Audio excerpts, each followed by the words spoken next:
మీరు పవన్ కళ్యాణ్ ఫ్యానా? నేను మాత్రం కాదు. ఆర్‌పీ డబ్బుల కోసమే కక్కుర్తిపడుతున్నాడు. సో, ఇలా రకరకాల స్టేట్మెంట్స్ అయితే వైరల్ అయ్యాడనమాట రాకింగ్ రాకేష్. సో, మరి ఆయన ఎందుకు ఇట్లా స్టేట్మెంట్స్ చేశారు? అది ఎవరెవరి పైన టార్గెట్ చేసి చేశారు? అంటే రీసెంట్‌గా మన సోషల్ మీడియా అనేది చాలా పాపులర్ అయింది కదా! సో, సోషల్ మీడియాలో ఎవరికి ఇష్టం వచ్చిన రీతిలో మేము మాట్లాడుకుంటాం అని చెప్పేసి ఒక రోగం అనేది చాలా ఎక్కువైపోయిందనమాట. దట్టు పవన్ కళ్యాణ్ గారి గురించి ఏ చిన్న విషయం వచ్చినా కూడా ఇంకా దాన్ని ఏదో మేమే తోపులము, ఇంకా ఆయనకన్నా మేమే అది చేస్తున్నాం అని చెప్పేసి చాలామంది కూడా పవన్ కళ్యాణ్ గారి విషయాల్లో ఇన్వాల్వ్ అయ్యి మాట్లాడుతున్నారు. సో, మరి ఇక్కడ రీసెంట్‌గా రాకింగ్ రాకేష్ గారు ఆయన జబర్దస్త్ నుంచి మంచి ఫేమ్ వచ్చింది. సినిమాలు చేసినటువంటి స్థాయి కూడా ఆయనకి వెళ్ళాడు. సో, మరి ఇప్పుడు ఆయన ఒక ఇంటర్వ్యూలో మాట్లాడుతున్నప్పుడు పవన్ కళ్యాణ్ గారిని ఉద్దేశించి కూడా కొన్ని మాటలు మాట్లాడడం జరిగింది. సో, ఇక్కడ పవన్ కళ్యాణ్ గారిని, రోజా గారిని ఉద్దేశించి కూడా ఆయన మాట్లాడాడు. సో, అందరికీ తెలిసిందే ఇక్కడ జబర్దస్త్‌లో ఉన్న చాలా మంది కూడా 100లో 90% పవన్ కళ్యాణ్ గారికి సపోర్ట్ చేస్తే ఓన్లీ 1% ఆ 1%లో ఈ 1% మాత్రమే ఉంటాడు. ఆయన రోజా గారికి సపోర్ట్ చేస్తూ ఉంటారు.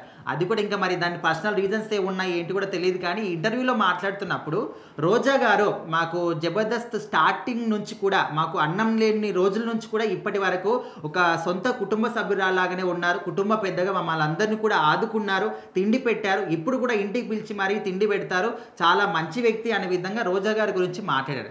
సో, అదే విధంగా ఈ క్రమంలోనే అక్కడ ఉన్నటువంటి యాంకర్ ఒక ప్రశ్న తీసుకొచ్చారు పవన్ కళ్యాణ్ గారి గురించి. అయితే ఆంధ్ర రాష్ట్రంలో మహిళల గురించి ఎక్కడ ఏ అన్యాయం జరిగినా, మహిళలకు ఎలాంటి హాని జరిగినా కూడా పవన్ కళ్యాణ్ గారు అసలు ఊరుకోని అని చెప్తూ ఉంటారు కదా!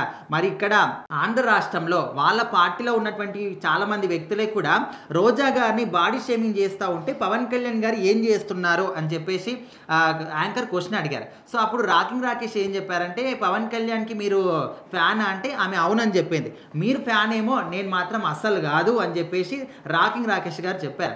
సో, మరి ఇక్కడ ఏంటంటే అక్కడ యాంకర్ క్వశ్చన్ అడిగినప్పుడు కూడా కొంచెం ఆలోచించాలి. ఇక్కడ రోజా గారి గురించి బాడీ షేమింగ్ చేశారు. ఆమె బాధపడ్డది, మీడియా ముందుకు వచ్చి ఏడ్చింది, కన్నీళ్లు తుడుచుకుంది.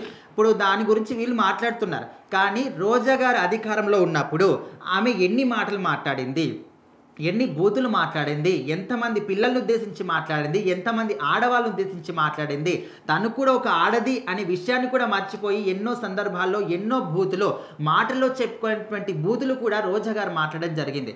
ఓకే, తనని బాడీ షేమింగ్ చేశారు, తనని తిట్టారని చెప్పేసి మీరు మాట్లాడుతున్నప్పుడు మరి తను మాట్లాడిన మాటలు కూడా ఈ యొక్క ఇంటర్వ్యూలో మీరు మాట్లాడాలి కదా! దాని గురించి ఎక్కడ కూడా మాట్లాడలేదు.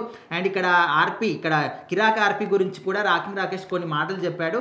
ఒక వ్యక్తి ఇష్టం వచ్చిన రీతిలో మాట్లాడుతున్నారు. ఒకప్పుడు రోజా గారి సహాయం పొందిన వ్యక్తే ఇప్పుడు డబ్బుల కోసం మాట్లాడుతున్నారా, లేకపోతే ఆయన కొంచెం ఆరోగ్యం బాగలేదు అందుకోసం కూడా తెలియకుండా మాట్లాడుతున్నారా అంటే, ఒక ఫ్రెండ్గా వెళ్ళి మేము ఈ విధంగా తప్పురా అని చెప్పొచ్చు. కానీ వాడేదో హెల్త్ బాగాలేక మాట్లాడుతున్నారు కాబట్టి అలాంటి వాళ్ళ దగ్గరికి వెళ్ళకపోవడమే మంచిది. డబ్బుల కోసం కకృతి పడి ఈ విధంగా మాట్లాడుతున్నారని చెప్పేసి కూడా తన గురించి మాట్లాడారు. సో, ఓకే, మీరు రోజా గారి గురించి కానీ తనన్న మాటల గురించి కానీ మాట్లాడారు. బట్ తను మాట్లాడిన మాటల గురించి కూడా మాట్లాడి ఉంటే ఖచ్చితంగా ఇంటర్వ్యూ అనేది జెన్యూన్గా ఉండేది. కానీ ఇక్కడ ఓన్లీ వన్ సైడ్ అయిపోయి ఇక్కడ పవన్ కళ్యాణ్ గారు మేము ఏమో అంటాము, ఆయన పట్టించుకోడు. అండ్ అంటే ఆయన విషయంలో ఏ చిన్న విషయం అయినా కూడా మేము పెద్దగా మాట్లాడతాం, మేము చాలా గొప్ప వ్యక్తులు మనం ఫీల్ అయిపోతూ ఉంటారు. కానీ ఓకే, రాకింగ్ రాకేష్ గారు మాత్రం ఏదైతే చెప్పారో ఇక్కడ యాంకర్ నువ్వు ఆయనకు ఫ్యాన్ అయ్యి ఉండొచ్చు, నేను మాత్రం కాదని చెప్పేసి. సో, ఇప్పుడు చాలామంది ఫ్యాన్స్, పవన్ కళ్యాణ్ గారి ఫ్యాన్స్ అందరూ కూడా ఈ వీడియో షేర్ చేస్తూ ఉన్నారు. మరి ఇది ఏ స్థాయికి వెళ్తుంది, రాకింగ్ రాకేష్ పరిస్థితి ఏంటో కొంచెం ఆలోచించుకుంటే బాగుంటుంది.